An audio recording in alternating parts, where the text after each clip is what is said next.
Bu Siti Nesa. Di mana Ibu?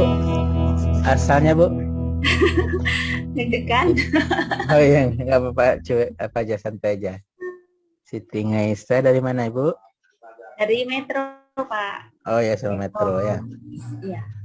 Berarti umumnya yang 9 ini baru 2 dari Sumbar ya, Iya. selebihnya Metro Yang ya. ada yang dari Eh, Jamsi, Pak. iya. Metro ngajarnya di mana Bu? SMA SMA Negeri 2. atau Sama dengan Pak Amar. oh ya sama Pak Amar ya, Pak Amar. Oke, SMA 2. S1-nya di mana dulu Bu? S1-nya di Agus Salim. Agus Salim itu di mana Agus tuh? Salim itu di Metro aja, Pak. Ada. Oh di Metro. Agama Islam. Oh, apanya? Prodinya apa tuh? Prodinya Pendidikan Agama Islam. PAI. Oh. Jadi apa ya? Yang saya tahu kan IAIN ya, IAIN Metro. IAI. Ya. Yang Ini swasta. IAI ya. Oh ya swastanya gitu ya. Oke. Sudah lama ngajar Bu? Bu Siti. Alhamdulillah dari 10 tahun.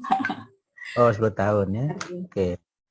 Baik Ibu Siti, kita ujiannya apa ya? Biasa-biasa saja kemampuan Bu Siti mengungkap ya kemampuan Bu Siti materi tentang RPP yang sudah dibuat ya.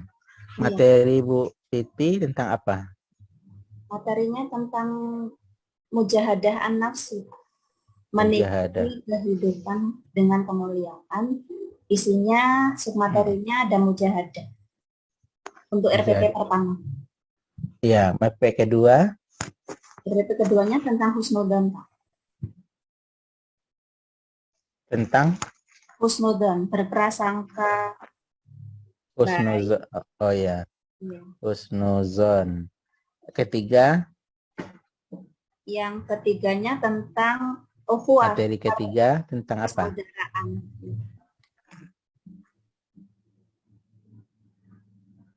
Ukhuwah.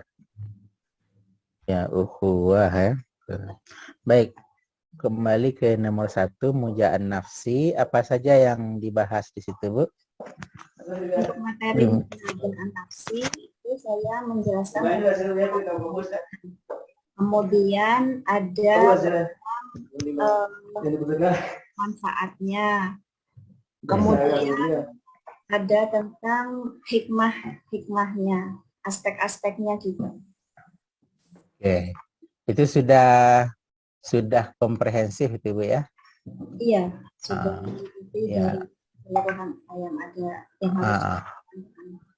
Ya, Ibu pedoman RPP ini ada pedomannya atau gimana Bu? RPP-nya berdasarkan dari ya buku dan silabus yang sudah ada diberikan kepada guru masing-masing kan. Iya. Jadi materinya sudah ada apanya lah pedomannya lah gitu ya. Kalau apanya kalau materi RPP, bentuk RPP itu dari mana? Dari mana? Kalau format RPP itu sudah ada. Format RPP itu dalam silabus itu biasanya sudah seperangkat, tetapi kemarin setelah kita mendalami PPG ini format-format yang diberikan itu ada perubahan. Artinya intinya sama, cuman dari aspek-aspeknya itu sudah pas untuk ke anak-anak gitu. Oke. Jadi artinya masing-masing ada pedomannya gitu kan? Masing-masing ada pedomannya. Oke, materinya lagi Bu ya. Mujahadah nafsi, maknanya atau pengertiannya apa Ibu? Mujahadah nafsi itu apa? Definisinya. Mujahadah itu kemampuan seseorang untuk mengendalikan dirinya sendiri secara sadar agar menghasilkan perilaku yang tidak merugikan orang lain. Itu yang mujahadah merugikan orang lain ya. Dalilnya yang Ibu pakai? Dalilnya ada di dalam surat Al-Anfal ayat 72. Boleh baca Bu? Silakan baca. Ya, bunyinya bentar, Pak. Mm-mm.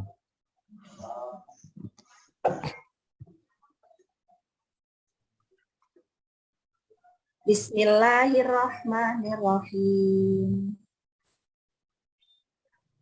Innal ladzina amanu wa hajaru wa jahadu bi amwalihim wa anfusihim fi sabilillah walladzina awaw wa nasaru ulaika ba'duhum awliya'u ba'd. Oke, Bu. Oke, Bu. Itu dalil ya, dalilnya. Kemudian apa lagi, Bu, materi setelah dalil? Ada hadisnya Oh, itu ada hadisnya.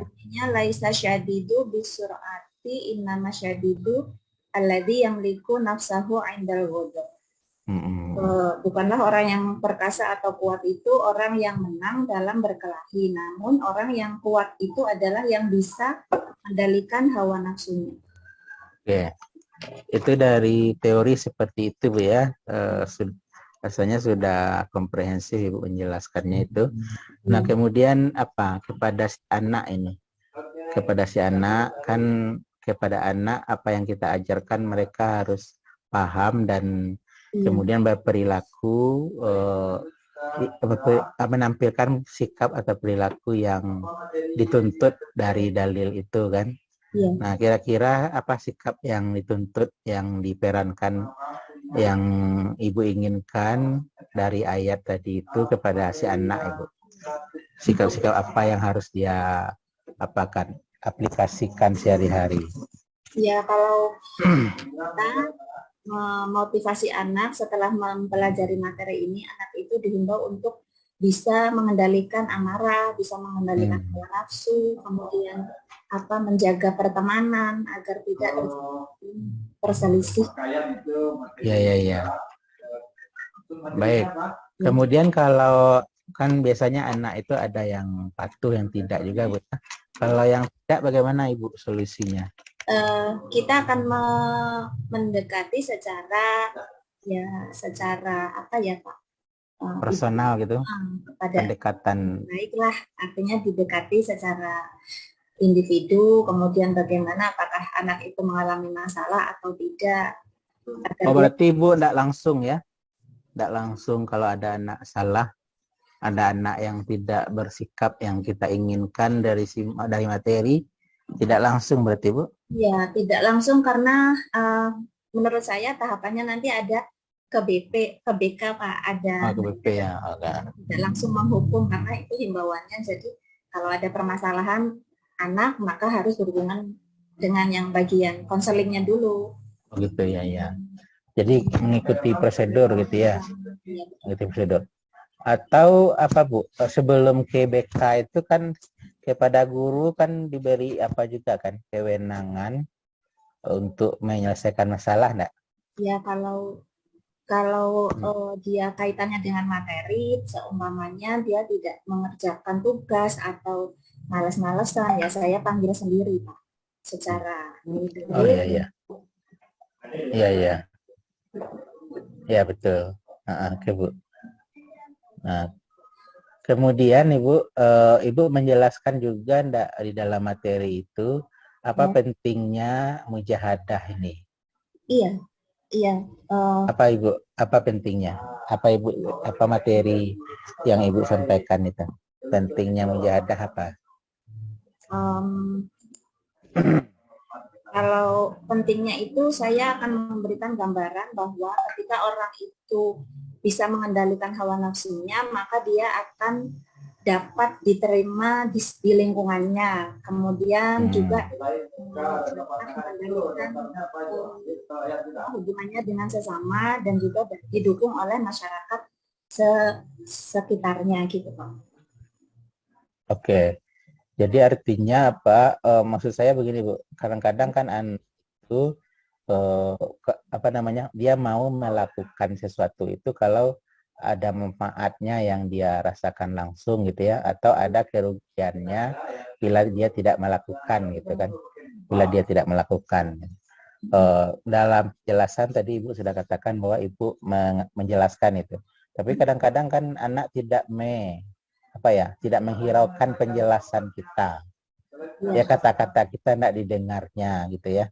Nah, apalagi Ibu yang biasanya Ibu cara lakukan ya, pendekatan apalagi yang Ibu lakukan itu selain perkataan tadi kan, selain nasihat tadi. Ya, kita akan Halo, ya Ibu Pak. Siti. Ya Pak. Caranya silakan. Ya, silakan. ya, saya akan memberikan juga apa ya Pak, siaran nonton bersama, misalnya ada video, kemudian kisah nyata, peristiwa-peristiwa. Nah, itu nanti bisa diambil manfaat dari mereka agar tidak melakukan hal itu dan diaplikasikan ke kita gitu. Iya, iya, iya. Kaitan kasus-kasus yang terjadi itu banyak sekali.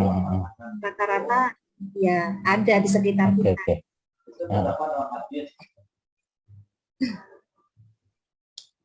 Ya. Oke, Bu, betul itu bahwa pendekatan kepada anak itu kan bisa dengan perbuatan atau bisa dengan perkataan kita ya, atau mungkin contoh-contoh ya, contoh-contoh yang kita sajikan ya. Ya, yang real, yang yang maksudnya yang dekat dengan dunia mereka ya. Jelas dan tidak jangan sampai melakukan itu gitu. Ya. Tentu contoh-contohnya ada orang yang sukses gitu ya, dan orang-orang yang tidak sukses ya. Memberikan berita-berita yang memang sudah valid, akibat tidak bisa mengendalikan diri, ada pembegalan misalnya Pak, kemudian pembunuhan, akhirnya akan dipenjara. Iya. Ya. Ya, kasus terbaru itu siapa mungkin Bu ya? Ini kita ya. Nikita Mirzani tidak bisa mengendalikan diri. Ya. Oke, ya maksudnya saya maksud saya tuh contoh-contoh yang kita berikan dekat dengan dunia mereka itu maksudnya ya. Artinya jangan kita kasih contoh itu yang jadul-jadul kan. Enggak. Yang mengikuti yang gitu viral-viral aja. Pasti mereka yang viral-viralnya. Oke Bu, saya sudah paham dan saya yakin Ibu sudah membuat secara komprehensif juga tentang RPP yang kedua ya, Husnuzon dan Ukhuwah ya. Nah, tinggal lagi mungkin catatannya kemampuan kita menguasai materi lagi ya. Kalau RPP kan tadi sudah dibuat kan. Nah, sebab menguasai materi itu saya kira salah satu kunci sukses juga kita dalam mengajar kan. Dalam mengajar. Kalau kita fokus ke buku cetak, buku pedoman, referensi, biasanya kan kita habis waktu di situ ya. Habis waktu di situ dan apresiasi anak kepada kita kadang-kadang agak agak rendah juga ya, dibilangnya kita textbook misalnya kan, atau open book gitu ya. Kalau alam kalau kalau ya anak-anak sekarang itu kan kalau apalagi di ya mungkin atau sesekali mereka disuruh mengajarkan tugas juga gitu ya, sesuai dengan materi-materi di RPP ya, permintaan di RPP. Ya intinya tanpa henti berinovasi nampaknya Bu ya, apalagi guru profesional ini. Oke, saya yakin sudah Bu? Sudah sama seperti tadi. Saya ingin ketahui baca tulis Al-Quran Ibu lagi. Iya, Pak. Nah, baca tulis. Minta tolong membaca satu baris saja Bu, untuk mengetahui kemampuan membaca Ibu. Satu baris panjang gitu ya, satu baris Al-Quran. Saya surat Al-Mulk ya, Pak. Boleh Bu, Al-Mulk. A'udzu billahi minasyaitonir rajim. Bismillahirrahmanirrahim. Tabarakalladzi biyadihil mulk wa huwa ala kulli syai'in qadir. Udah cukup Bu. Udah Bu. Alhamdulillah sudah oke. Tulisannya lagi Bu ya. Iya, Pak. Tulisannya Tulis apa, Pak? tulisan Maliki Yaumiddin Bu. Maliki Yaumiddin.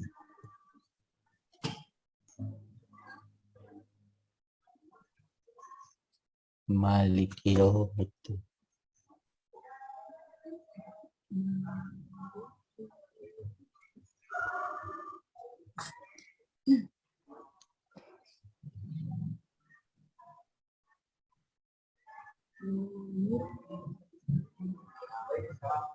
Maliki Yaumiddin.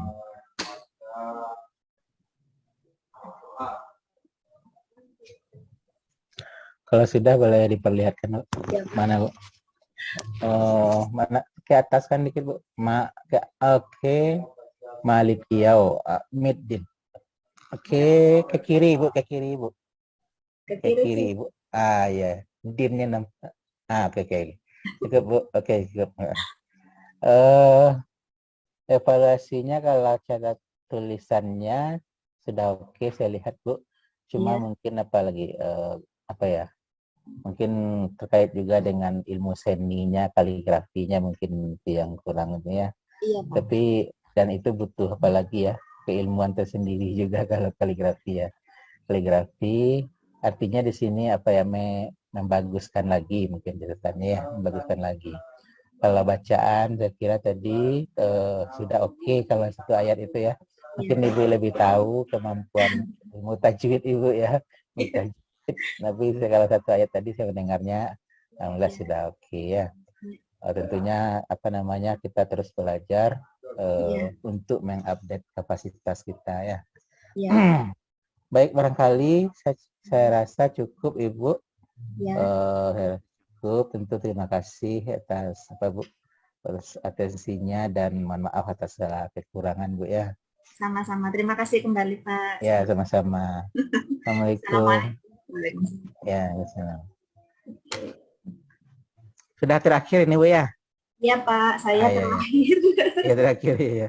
Oke Bu, makasih Bu. Kita tutup lagi Bu ya.